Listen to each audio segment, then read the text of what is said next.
Welcome to the Farmizen Show, where we uncover the delicious interplay between food, farming, and wellness, shaping a brighter, healthier tomorrow. Better for farmers, better for the planet, better for you. Let's dig in.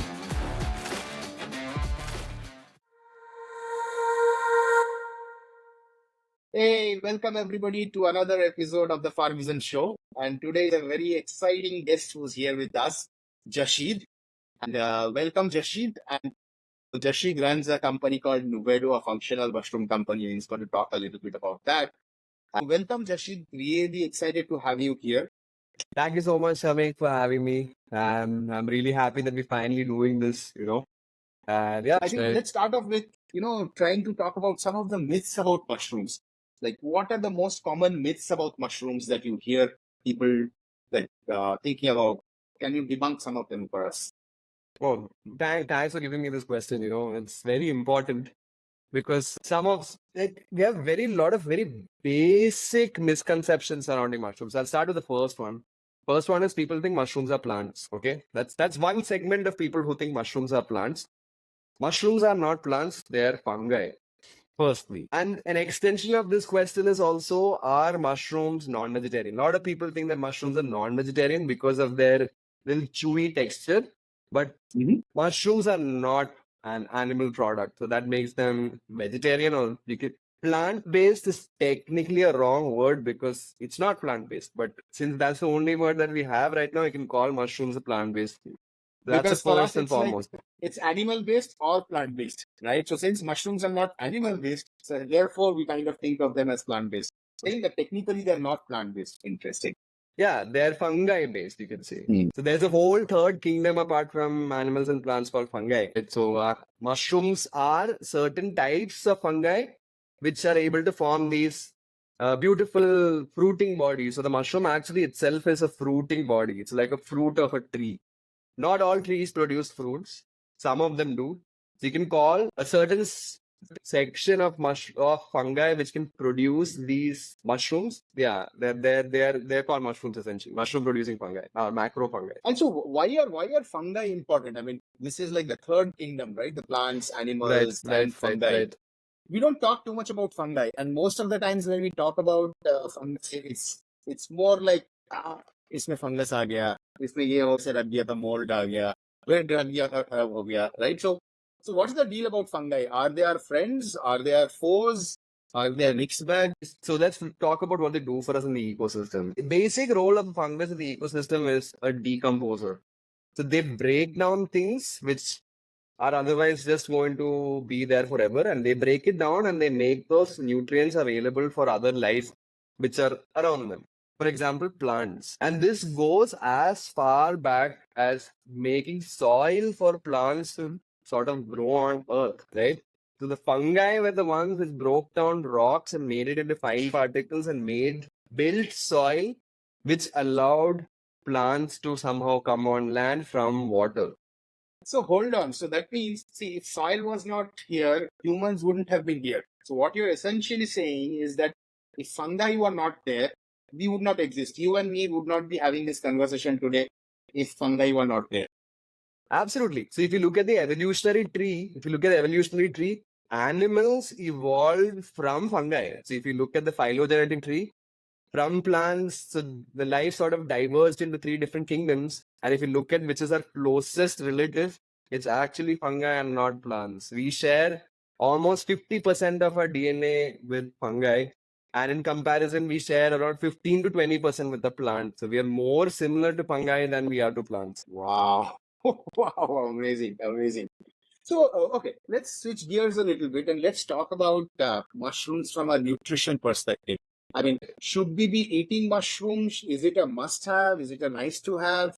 Is there a particular benefit of having mushrooms from a nutrition perspective? So I'll start with the most lesser known fact about mushrooms. Mushrooms are one of nature's highest fiber containing foods out there. This is something that even like qualified nutritionists are not aware about. So when we tell people, or when someone tells us that, you have high cholesterol or high blood pressure, diabetes, So one single solution to all of the cardiovascular related problems, most people say, please include more fiber in your diet, right? That's why they say Right, that right. vegetarians have a lower risk of cardiovascular disease compared to non-vegetarians because they have more fiber in their diet. Right. And guess what? Mushrooms can be up to 80% fiber, and on an average, they're around 20% fiber by weight compared to a spinach. I'll ask you actually, when you think about fiber, the first thing that possibly comes to your mind is like a spinach or a banana. And Right. turns out that they are less Regular than veggies and 5%. fruits, greens, all of this stuff, right? And there are 5% fiber by weight. Okay. And mushrooms are at Interesting. least 15 to 20%, and some of them up to 80. So they're a really, So really which good source means of that dietary you should fiber. probably, like, if every day you want to maximize your intake of fiber, having mushrooms every day is probably a good part of it. So one part is fiber. What else? What else is good about mushrooms? So the second thing that they're most popular for, see, mushrooms claim to fame in the last couple of years was when people started turning vegan, and they were looking for vegetarian sources of protein, and mushrooms sort of had their moment. So again, the caveat here is that mushrooms are 90% water, right? So if I buy 100 grams of mushroom, 90 grams of that is water. Then that's what is left behind is 10%. That's a dry weight, right? In this 10% or 10 grams, 30% of it is protein. So when you say mushrooms are 30% protein, but there's an asterisk and it says by dry weight. Got it. Right? So mushrooms actually contain not that much protein as we would think, right? But what makes them special is that they contain all the essential amino acids. All 9 essential amino acids are there in mushrooms, which we normally don't get from a single plant source. Right, right. So I mean, that's one that's of why the if you reasons why people say, you might consider eating some animal sources because you might not get all your essential amino acids from your plant-based stuff unless you are right. really taking care.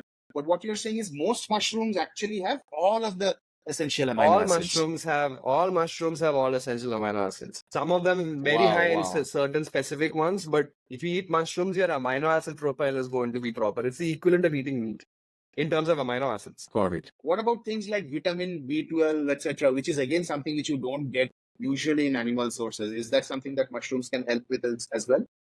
Right. So vitamin D specifically. So another fun fact about mushrooms is that just like us, if we expose our skin to sunlight, we have compounds, sterols, which become vitamin D.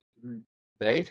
So the same way, mushrooms contain these compounds called ergosterols, which turn into vitamin D if you expose them to sunlight or UV light. What about vitamin B12? Is that also something which mushrooms have, B12?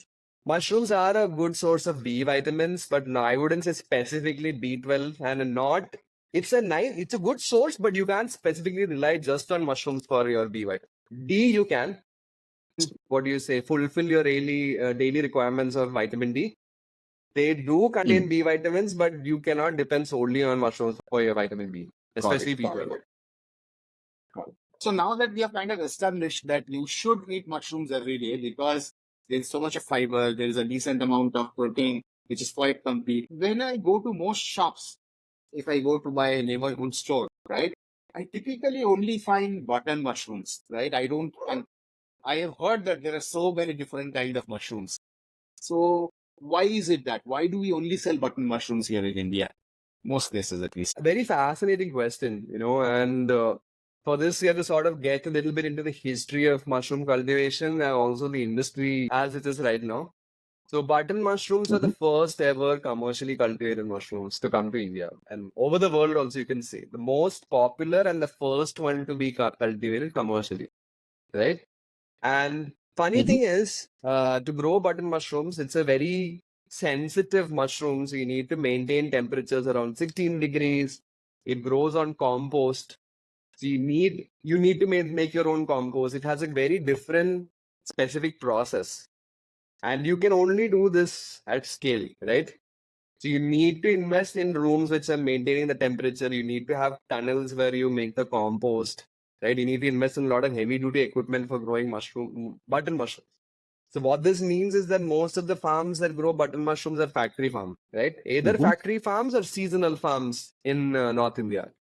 which grow only in winter season. And that means that you're flooding the market with this. So you have the first ever mushroom in the market and you have a lot of people growing them at scale, which means that now you have a monopoly, right? And they decide the prices. And when you're introducing a new food group, what also happens is that, the recipes mostly how they make their way into our homes is either through some chef or some dish, some new recipe reaching our house has to be from some key person who's experimenting in this.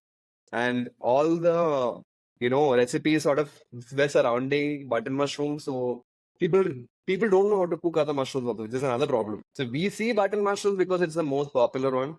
And it's the first Got it. ever one to be Sure. cultivated and it's grown in scale. So, I mean, if I look at a parallel, it's kind of like how, there was a lot of corn syrup being produced, and hence a lot of products using corn syrup kind of came into the market. And that's how we started eating a lot of that stuff. So, it's kind of one of those examples where because this was not the easiest mushroom to grow and this had to be done at scale. So, the people who came in basically had a lot of scale, hence, a lot of supply got created.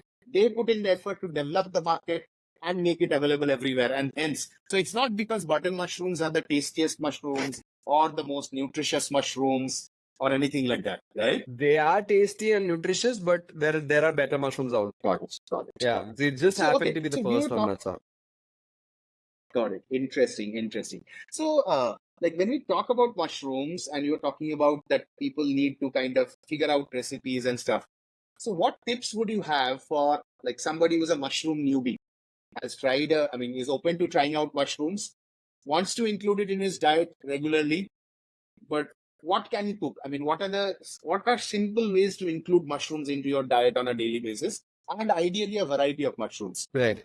So first thing would be finding the mushrooms, right? So I assuming that you're going to start with the button mushroom that you can find, right? Unless you're a Farmizen subscriber or somebody who has a growing Or kit or maybe you someone who have has bought a Nuvedo mushroom kit and you have grown some oyster mushrooms at home. So let's say, okay, right. oyster mushrooms, button mushrooms. So you have some of these common ones. As a starter into mushrooms, you'll probably use these. So button Right. mushrooms, oyster mushrooms. Let's take these two examples. Right. First and foremost, don't wash your mushroom. That's the first Okay. rookie mistake that even I've done. Because mushrooms are not like plants, they're like a sponge, right? If you ever tried this, if you dip a mushroom in water, it's just going to start swelling up. It'll just absorb all that water till it swells up and it becomes I like do this soggy. even now. I mean, I've been eating mushrooms for a long time and I keep doing this even now. Okay, let's wash it under running water. Okay. Right? You can wipe it with a wet cloth. That's a nice way to do it. Or just brush off the dirt and just, sort of quickly rinse it off. But if you soak it in water, or if you put it under running water, it's going to absorb all of that water, right? So don't do that. So what happens when you do that is when you cook mushrooms, they start cooking from the inside and it turns very rubbery.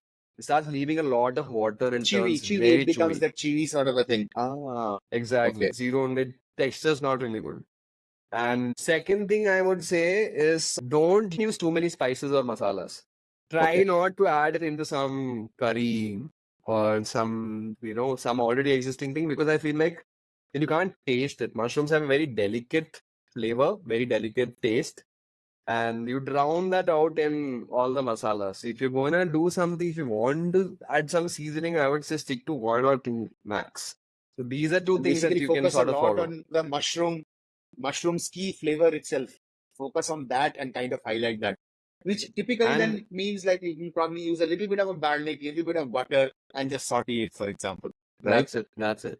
And another thing that you have to also think about is if you're gonna add mushrooms to something, right? If you're gonna make a mushroom omelette or mushroom fried rice or whatever that may be, please saute it separately and then add it at the end, because mushrooms take a really long time to cook. So cook it separately, prepare it separately, and then add it to your main dish. That's how that works the best. And can you like cook mushrooms and then keep it in the fridge and then use it like fridge, not in the freezer, but of course just in the regular compartment. And then you use it in your dish that you're going to, your omelette that you're going to make next day. Is that fine? Yeah, you can, no problem. Treat it like you would, like any other veggie. Use it as soon as you can for the best taste and texture. But you can cook it and store it in the fridge, no problem. And now let's say you're leveling up, right? So you have done your mutton, you have done your oysters. So you have kind of paid your obeisance to the mushroom gods. And now we want to kind of say, okay, I want to level up, right? So what's the next level of mushrooms you should go to for That's eating? a whole world of mushrooms. There's 2,000 over 2,000 edible species of mushrooms out there, and I think in India we can possibly get around a handful of them, maybe like 5, 6 different species you can find. So if you're done with your button, you can try different types of oyster. If you've just tried the gray oyster, maybe you can try the pink oyster or golden oyster or white oyster. Then different types of oyster mushrooms, like different species. They all taste different and have a different texture. So that's slightly level up. And if you want to go even further, you can possibly graduate to a king oyster. Yeah, the king trumpet. And That's pretty awesome. I mean, they oh, look I love it. beautiful. They look this nice, large, and juicy. And you really don't have to do anything with them, right? Just slice a Just the little, fillet. saute it, and yeah, it tastes so good, right? Fillets are the best. You can just fillet it like how you would do a fish or some chicken, just make a nice slice and you know how it goes. Just slice it and put it on your pan. That's the best. Right, right. And what about all of this? I see a lot of dried mushrooms also being sold, even on Farmizen as well. And I wonder Right.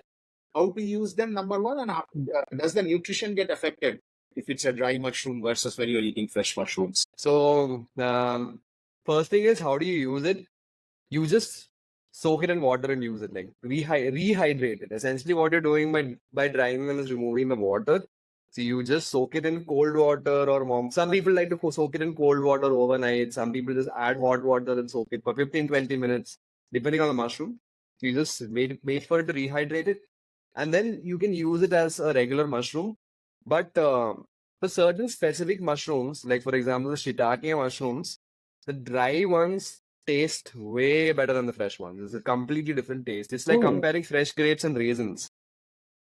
Right? So fresh is not always always the way to go. If you are making biryani or some dessert, you still want that raisin, right? It has a different taste and texture that you want. The same thing with dry shiitake. Right. There's a lot of reactions that happen when you dry it, like the Maillard reaction, the browning reaction, and then it improves, it concentrates the umami also. So a lot of things happen while you're drying it, which makes it even better. So specifically in shiitake, the dry ones I personally like the dry ones. I think the nutrition profile will also probably could be very different, not necessarily better or worse. It may just be different, right? Because the drying process might also change certain things. I don't know. Right, it does. So a lot of the volatiles will get destroyed, right? Depending on how are they drying it also. Some people sun dry it, some people use a dehydrator or what setting. Again, you can go really deep into this. But like you rightly said, the nutritional value is different for dry and fresh. But if you're after the nutrition, fresh, I would say has lot of the things not to get destroyed because of the heat. You can fresh is good. But better to have mushrooms in your diet and not sort of compare between fresh and dry.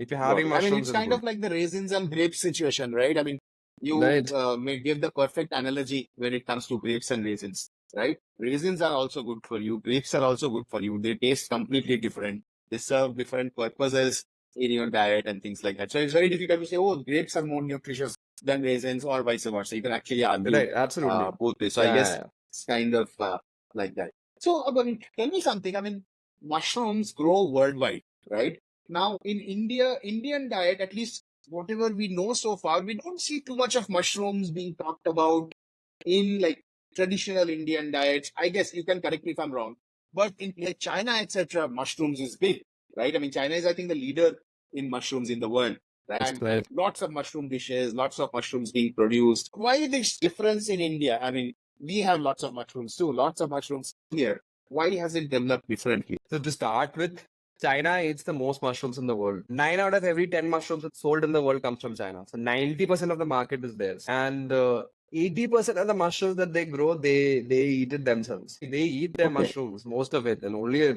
small chunk of it even actually makes it out of the country. So let's start there. The second thing is, see, when you say traditional Indian food, that's a very controversial thing to say because every 100 kilometers you go, there's a different food. And so it's a controversial question because there are parts of India now, even now, where people absolutely love mushrooms, right? Like Orissa, Jharkhand, Meghalaya, Nagaland, Assam, parts of Karnataka, like the whole Kodagu Coorg side, then in parts of North Kerala. So I feel like the common trend is people who are still connected to nature, who have something to do with the forest, who are still in touch with their ancestral knowledge in some sense. They love mushroom. They think of it as like gifts of the forest. The grandparents take the children into the forest and they cook certain things. So Shroomery actually came up with a really cool book which has documented a lot of these recipes in different parts of India. Right? It's really cool. So India does eat a lot of mushrooms, but not all parts of India. I guess it's not, I mean, we don't yet have a modern supply chain at scale. It's very localized, different people growing different. Foraging, I think a lot of mushrooms are also foraged by locals. In season, people would go. I heard there are Right. some mushrooms which, you'll go only early morning and you'll find it and you'll pluck it and eat some of that. And actually, in some areas near Sarjapur as well. Right. And you can see also in Sarjapur, these ladies will be sitting outside with trays of wild mushrooms, right? And only in season. And they come and they go and they sell for really expensive. It's not something that's very cheap also. A lot of people I really mean, look talking about forward to it. expense. Yeah, talking about expensive mushrooms, there's this mushroom, Gucci mushroom, right? I mean, I for a long time I used to think this is Gucci as in the fashion brand. I was like, people are calling it Gucci mushrooms because it's like it's so It's pricey. expensive. Then I realized no, it's Right. Gucci, like a bunch, right? And so Right. tell us, Right. I mean, for viewers who have not heard about this Gucci mushroom, what's the big deal with it? Why is it so costly? Right. So, right. So mushrooms, even inside mushrooms, right? There are different mushrooms, and they differ from each other how they obtain their nutrition, right? And the analogy that I like to give is like human beings. One commonality is that, like us, mushrooms also depend on external sources of nutrition. They need food sources from outside. They can't make their own food like plants, right? So here, some of us grow our own food, some buy from the supermarket, some of us have people cooking for us. So we have different ways in which that we have our food. So in the same way in mushrooms, some mushrooms directly break down wood. Some others eat compost, which is already broken down. Then there are some others who work with other organisms on a symbiotic basis. This is when things get really interesting, right? There are many mushrooms out there which depend on other organisms for their own food, and some of the large category of them depend on trees. So they form something called mycorrhizal relationships, right? They form symbiotic relationship with roots of trees. And these Gucci mushrooms belong to that category. So we still don't know how to cultivate them. Although China has succeeded and there's a Danish model project where they grow this knowledge sort of hasn't percolated its way into India yet. So it's very, very difficult to grow. And they occur in like nutrient poor soil where after forest fire. So there is specific conditions under which these mushrooms grow, along with certain specific trees.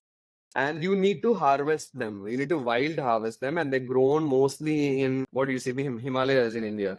So all of this stuff sort of comes together to make it very, very expensive. So And they it's like can you have sell. not figured out how to grow it commercially. You have to go and forage it and get it. So all of that effort is what gets priced into the final price. Right. Effort and the rarity of it. It's not a very commonly found mushroom. So very difficult, and you find very less of it. So all that put together makes it very expensive. You were saying something about the price of Gucci mushrooms. Yeah, it can vary anything between a few thousand rupees, like 4,000-5,000 rupees for a small bunch to it can go up to lakhs, depending on the size and the quality. So it can be really, really expensive. Amazing. So talking about local mushrooms, what's this thing? We hear this thing called magic mushrooms. What's that about? So there's an entire category of mushrooms which contain this compound called psilocybin. So psilocybin, it is that thing that sort of it's psychoactive, and once you consume it, it can induce altered states of consciousness, or it can induce like mystical experiences, right? So people when they take it, they hallucinate and they have really deep and spiritual experiences. A lot of them. So mushrooms which contain this compound are put under this umbrella called magic mushroom. So it's not a type of mushroom. There are like around 20 different species, maybe. There are more waiting to be discovered, which come under this, what do you say, genus. Scientific terms is a genus psilocybin. And is a it lot of illegal research to happening. consume them? Is it illegal to consume them? So that's that. It's actually a good question that you asked me, because Technically, in India, psilocybin is illegal, but there's no mention of magic mushrooms. So it's a gray area, you know. So if you've already eaten the mushroom, I'm not sure if they can come and do something, but I'm sure if you're in possession of it, they can possibly charge you. So I don't know.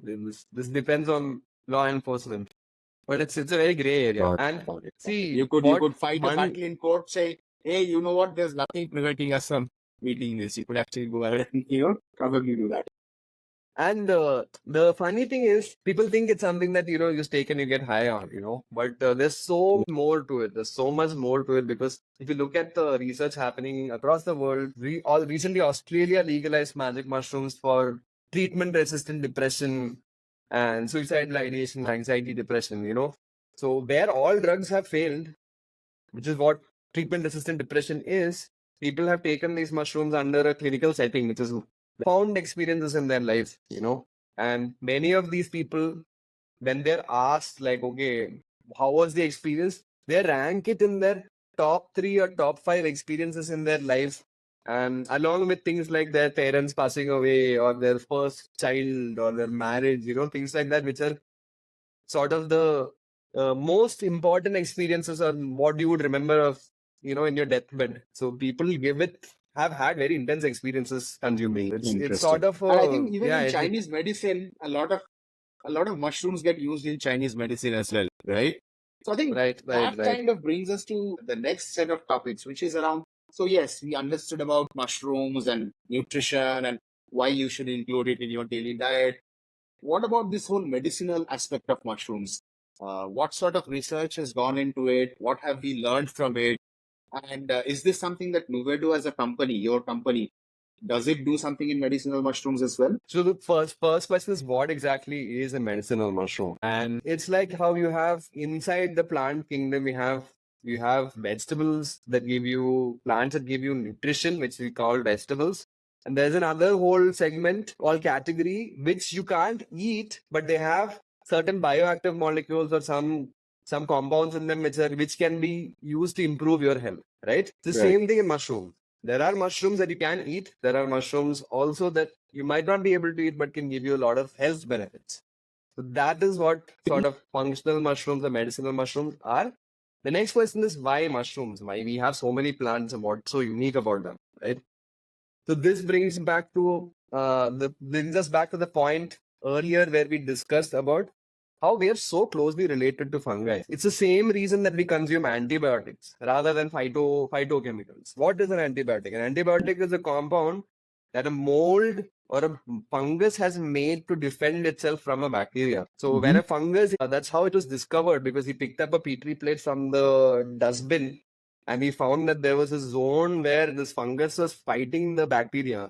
And that's where he got inspired to say, okay, maybe you can use that compound, whatever is being produced. What happens is that these compounds, they work on us also, because we evolved from fungi and we still have those receptors in our brain. So many of these compounds still work on us, and they work on us better than the plant-based formulations do, because we are so common to them. And this again boils down to another interesting fun fact, that fungi get affected by similar viruses, similar other fungi, and similar other bacteria than like we do. So that's why these compounds in medicinal mushrooms are actually, they work on us so much better than other compounds. And important thing is that there are many unique health benefits that we have found in mushrooms that we haven't found anywhere else in the plant. And the biggest buzzword right now is lion's mane. I have a small sample here. I don't know if you can see it.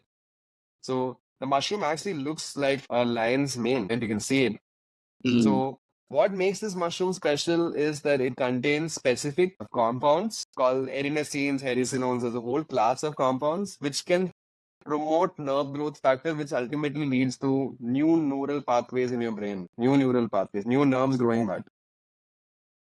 And which I think nothing else. I mean, from what I'd heard, your brain and your nerves don't grow at all once you are into adulthood, right? The thing is that lion's mane can actually do that. Right. And why do we need new nerve cells, right? If nature has intended us not to have this, then what's the issue? So let me tell you this. There's something called neuroplasticity. Neuroplasticity is essentially our ability to create new pathways in our brain. For example, learning a new language, right?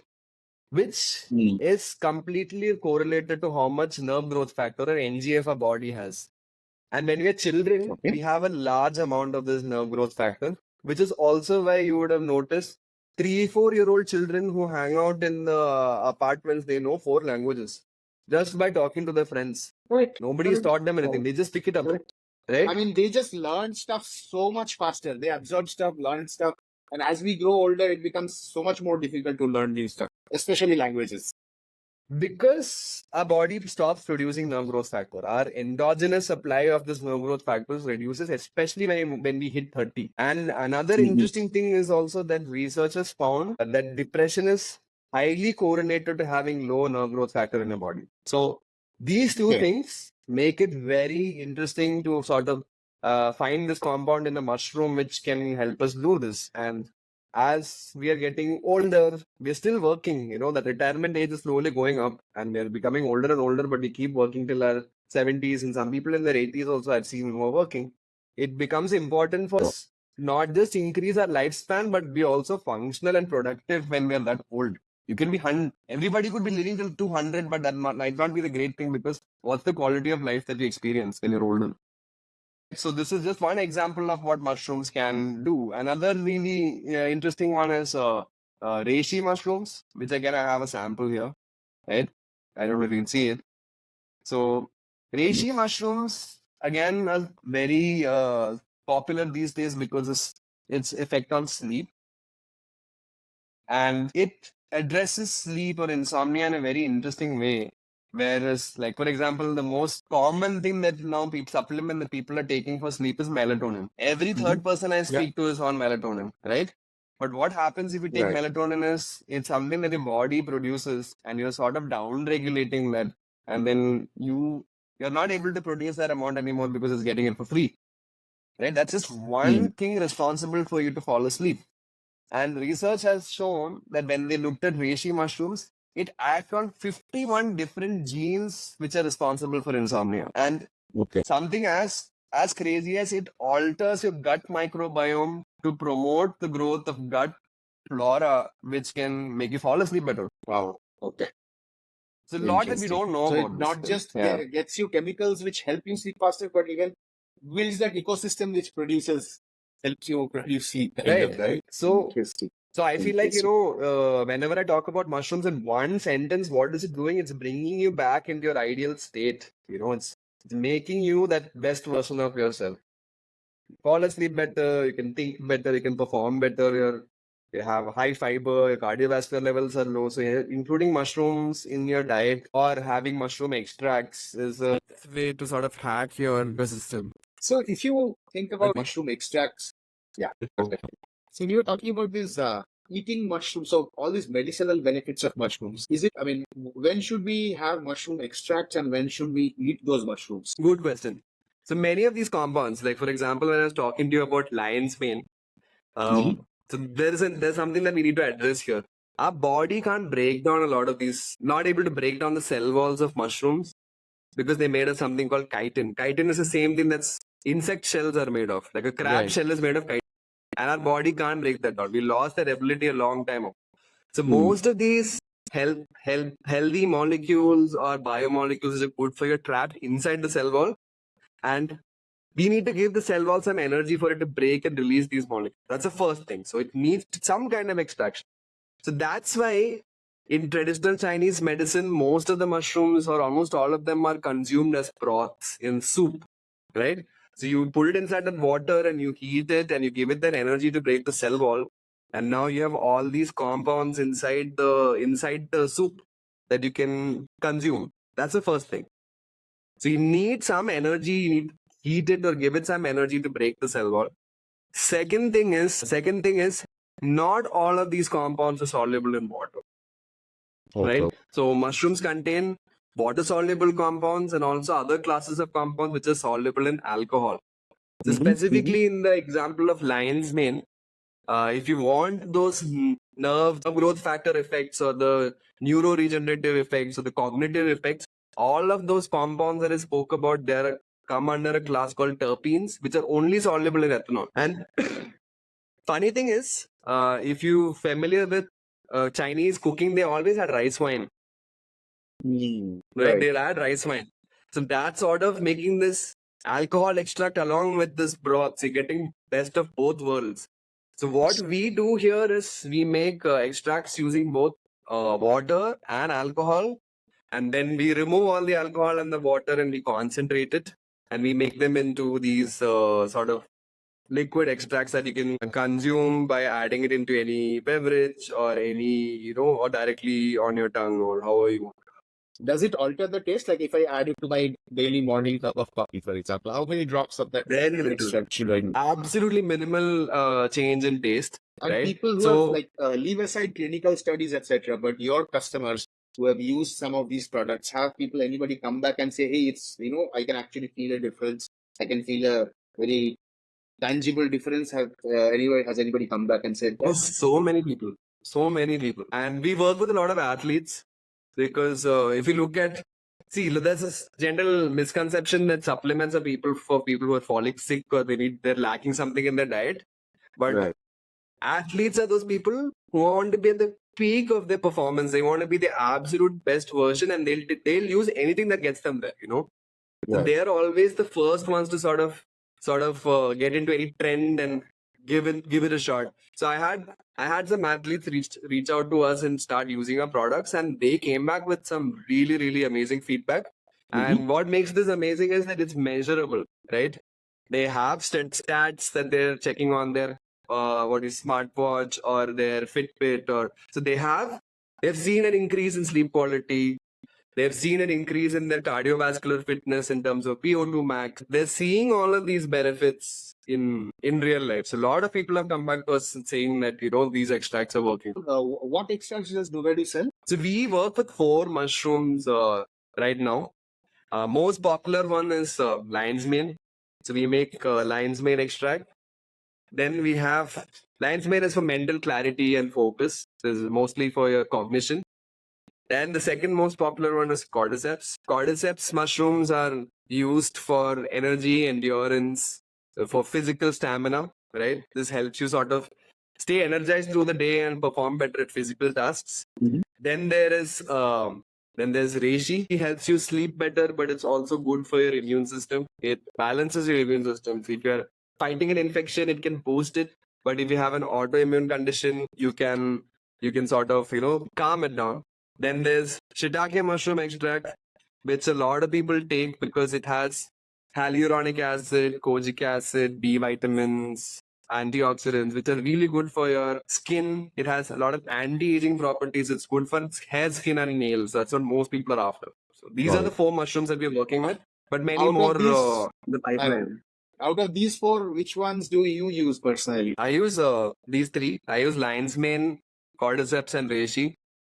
So lion's mane and cordyceps I use in the morning. It helps me with my workout. So lion's mane helps me focus better, and cordyceps helps me push better. So I perform better at like my running or in the gym. I do really well, and it's helped me reduce my caffeine intake because there's no crash. So I have sustained energy levels through the day. And in the evenings, I like taking reishi because it helps me de-stimulate. It Awesome. shuts off all those thoughts in your head. And if you have it like 2 hours before you go to sleep, you can slowly feel your eyes getting heavy and getting ready. Your body gets ready to sort of go into deep rest.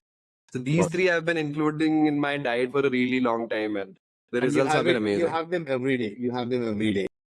I have them regularly, but I also take breaks once in a while.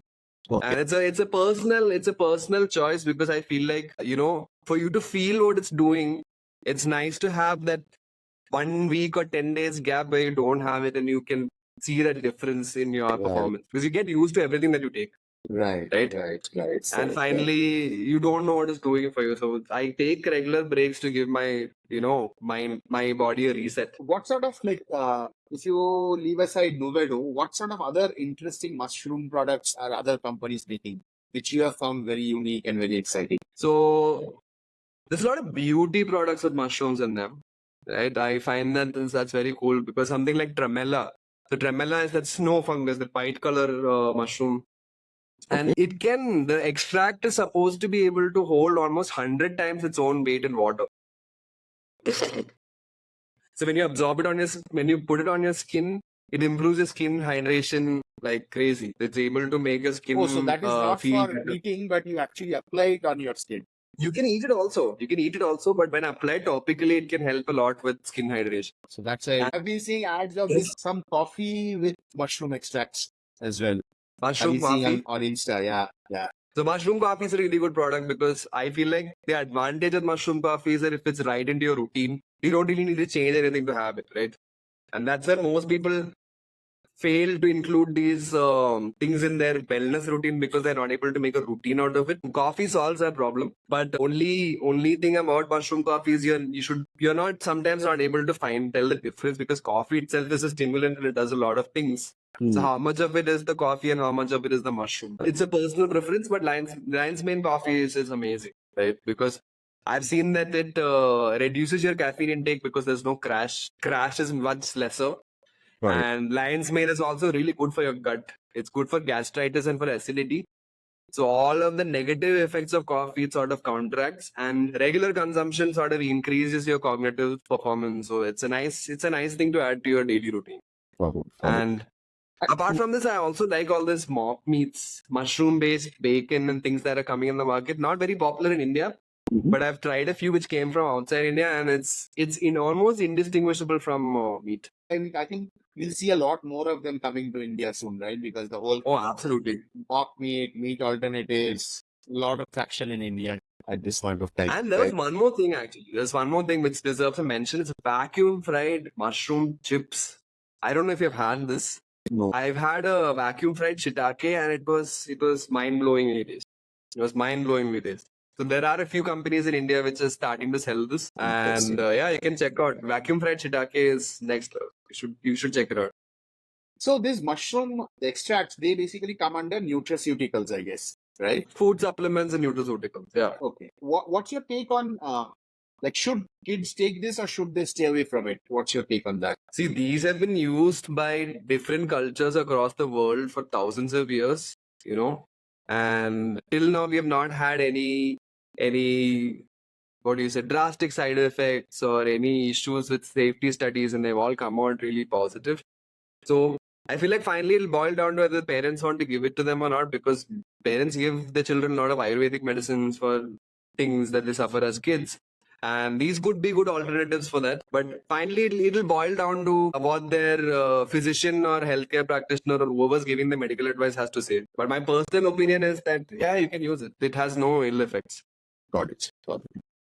Just a slightly different tangent, let's go on. Do people have allergies with mushrooms? Sometimes I've heard people saying, "Oh, I don't eat mushrooms because I think I'll get an allergy," and things like that. Is that something which is common for edible mushrooms when people eat these mushrooms? Right. So there's two things about this. One is, yes, there are people who are allergic to mushrooms, and most of them are allergic to chitin. It's the same people who are allergic to prawns. So if you have prawn allergy, you are more or less likely to be allergic to mushrooms too, because your body is not able to break down chitin. And the second thing is, my co-founder and wife Prithvi, for the longest time, she used to think that she was allergic to mushrooms, and she used to get sick. And it turns out that it was the chemicals that they used to grow the mushroom, because once we started growing our own, she can eat it. The certain batches of button mushrooms that you find in the market, because they use a lot of pesticides and harsh chemicals to grow them, that was what was getting her sick. And many times when especially with food, if you try something and it makes you sick, you don't want to give it a second chance. Right? So I've seen a lot of this happen, where people are getting sick because of the way it was grown and maybe not the mushroom itself. What about growing mushrooms organically? What does organic even mean when it comes to mushrooms? I mean, does it mean anything organic in the mushroom world? Unlike in plants where the opposite of organic is using chemical pesticides and fertilizers to grow them. In mushroom, it's not using additives to grow them, but more using chemicals and pesticides to prevent contamination. And contamination is essentially like any unwanted growth of pathogens or something that you don't want inside your mushroom, because what is food for a mushroom can be good for all the other fungi and bacteria around. So you either have to maintain a really, really clean environment, sterile environment, or two, what we can do is you can just spray a lot of fungicides and pesticides and harsh chemicals like formaldehyde, which will keep your grow area clean. And those get absorbed inside the mushroom. Like I said, it's a sponge. So organic mushroom cultivation essentially is mushrooms which are grown organically and using sterilization and not chemical methods. Like I have a block here, for example, right? So what we do is this has ragi straw. You can't see it now because it's all covered in mycelium. Mycelium is essentially what the body of the mushroom. Mushrooms grow from this block. We use steam sterilization for this. We steam this at 15 psi pressure and 100 degrees, which is like a pressure cooker. We do that for a few hours till it's completely clean, sterile. And then all the processes after that are done inside a clean room under a HEPA filter. So there's a lot of investment that goes into sort of making sure that your mushrooms are grown organically. Even what we start with, right? People think mushrooms are grown using mushroom seeds, but we actually started with a petri plate. So you can see the mycelium growing on this. All of this is made under sterile conditions. So this is sort of what grows into this and then finally ends up as this. So it's a lot of technical work which is done under an sort of industrial environment in a lab. So mushrooms are the cleanest food that you can eat. And organic mushrooms means that it's been done without use of any chemical. So, mushroom cultivation does require quite a bit of technical knowledge. It seems to be a little more technical than regular farming, right? Like everything has its own temperature requirement, humidity requirement, and you have to be very careful. It's very easy to destroy an entire crop, right? Whereas cultivation on land of regular vegetables, it's a little more forgiving, right? Yeah, ideal pH is 6.8 to 7.2.2. Does not matter. 7.5, you'll also get crops. It's not so matter. But mushroom seems to be a very, like, oh, if you don't do this, gone. The entire batch is gone. Is my understanding correct? Yes and no. It has its own learning curve. See, what people don't understand is, like I said in the beginning, they're not plants, right? You have to unlearn everything that you know about plants and learn about fungi and how they grow. So that technical part, the first bit of it is growing, understand what fungi are and how they grow, which is a little difficult because you have to unlearn and you never learned about these things in school. So getting the right terminologies, understanding the life cycle, all of these things are important. And like you grow plants, you can grow it in so many different ways, right? So many ways of growing the same. Like you can grow it on the ground inside a pot, right? You could use a bunch of different things to fertilize it. So I feel like it has its own learning curve, but there are sort of low-tech and fail-safe ways of doing this also, like log cultivation. All of them have their pros and cons, but I would say that there are ways in which you can grow mushrooms very easily. But it's a trade-off. So quick plug here. So Jashid actually runs a course on Farmizen Academy, and typically he offers it once a quarter. I think the next one is in June, and where he specifically talks about how do you cultivate mushrooms for profit, right? And it's a 3-week course, and the goal there is to talk about, of course, the science behind mushroom cultivation, how it's different from regular crop cultivation.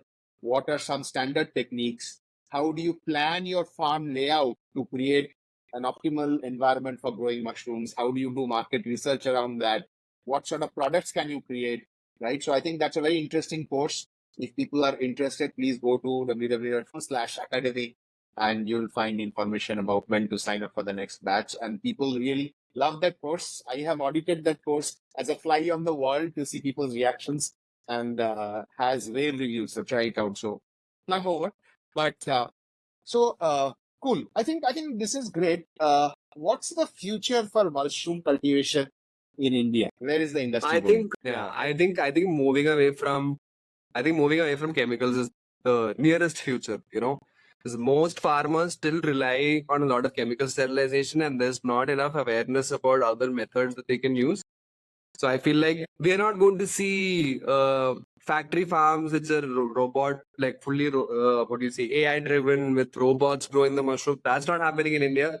I feel like it's going to become more accessible to people. There's going to be more variety of mushrooms that people are going to be eating, and that is what rise in consumption is what's going to sort of fuel the growth in mushroom cultivation. And then when the consumers are educated, they'll seek some kind of diversity. They'll want different mushrooms to try. So I feel like the future of mushrooms in India is exotic mushrooms, apart from button, and also organically grown mushrooms. That's what I see. And Got it. nutraceuticals is definitely going to have its own trajectory. Got it. Do you think the nutraceuticals trajectory is cheaper and that growth is going to be faster than eating mushrooms? I feel like you don't really need to love mushrooms to have them to feel the benefits. You know, you could just be after the nerve growth factor. You want to focus at work. You don't care if it's a plant or a mushroom doing it, right? So there, I feel like the growth is going to be faster. And second thing is it's an ingredient. Mushroom as an ingredient can go into anything. It could go into chocolate. It could go into kombucha. It could go into coffee. It could go into your chips.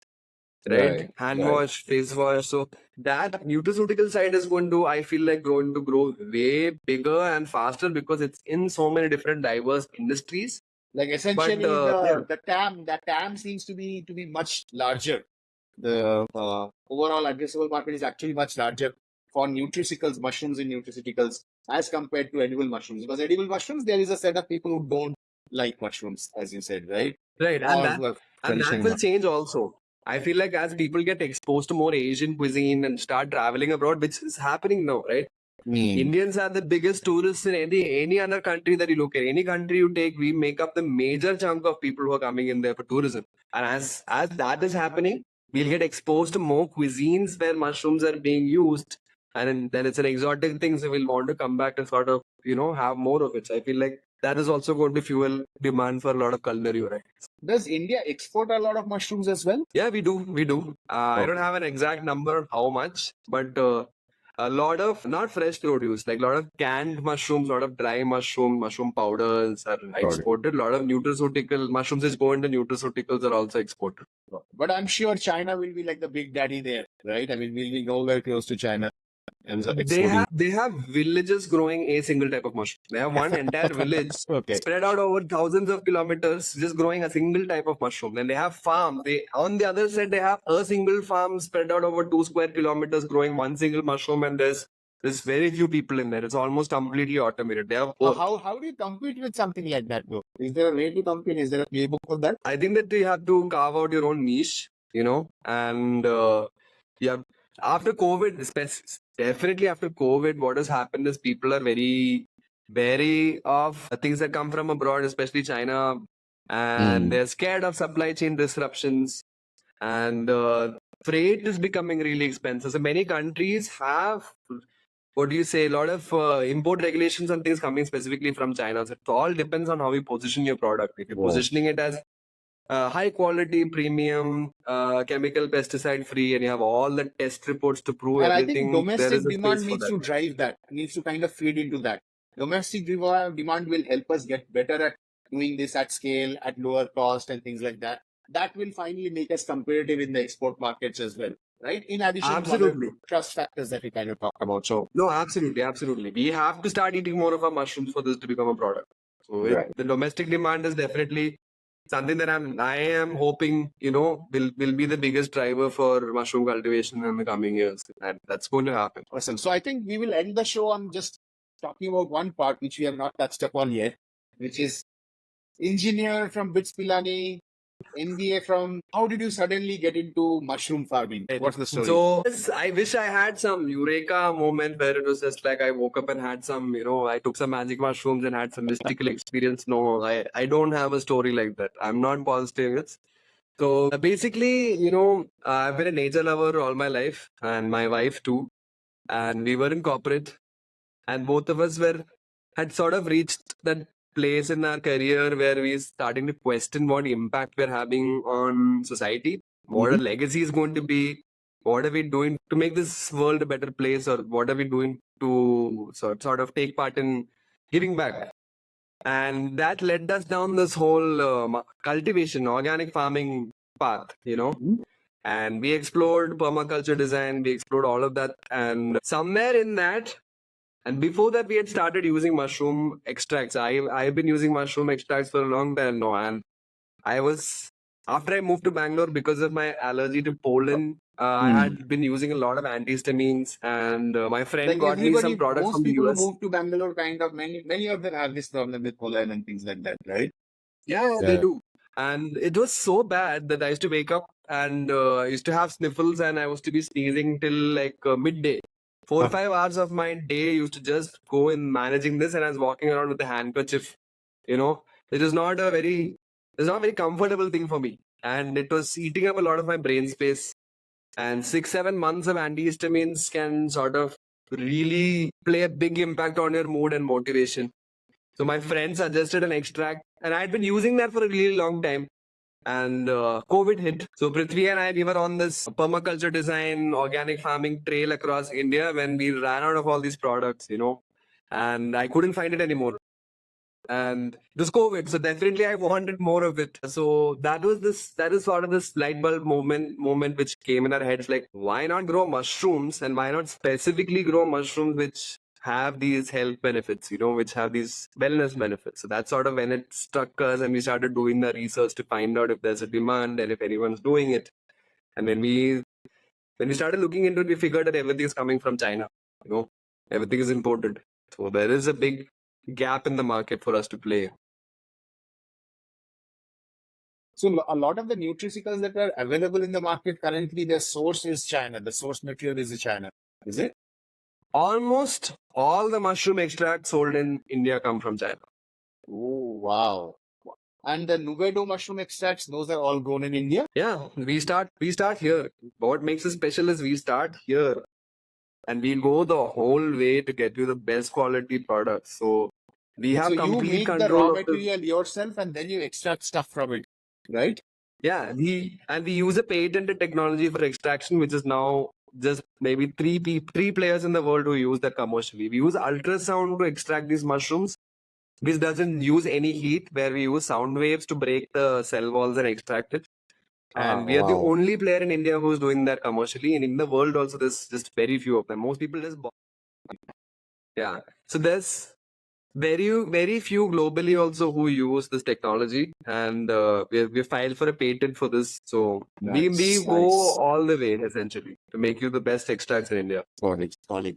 Super. I think I am a convert now. I am going to order a Nubedo mushroom extract. I want the lion's mane because I feel my learning ability is slowing down a little. I was a much faster learner earlier, so I think I'm getting really tempted by that. So I'm certainly going to try this out. Thank you so much, Jashid. I really enjoyed this conversation. I hope you did too. Yeah, And, absolutely. Thanks, Shameek, for all the amazing questions. Thank you so much for having me. I had a great time. Yeah. Take care. Thank you so much. Bye-bye. Thank you. You must. Namaste. Namaste. Thank you, everyone. Hope you enjoyed the Farmizen Show, where we uncover the delicious interplay between food, farming, and wellness, shaping a brighter, healthier tomorrow. Better for farmers, better for the planet, better for you.